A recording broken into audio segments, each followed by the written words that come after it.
дүүргийн хэмжээнд бол статистиктойгоор 174 мянга орчим гаруй хүн амтай байдаг.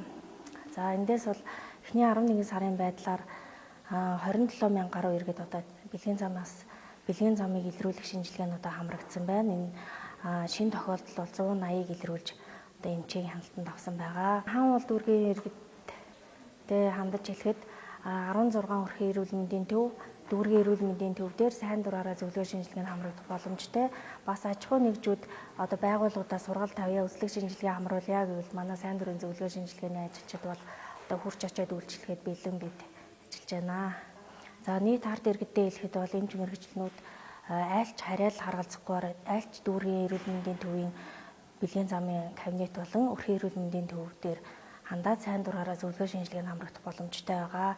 Бэлгийн замын халдвар төвчин бол бид илрүүлж чадвал бүрэн эмчилж байгаа ийм халдвар төвчин байгаа. Тэгэхээр иргэдийгээ бэлгийн замын илрүүлэх шинжилгээнд идэвхтэй хамрагдахыг одоо уриалж байна.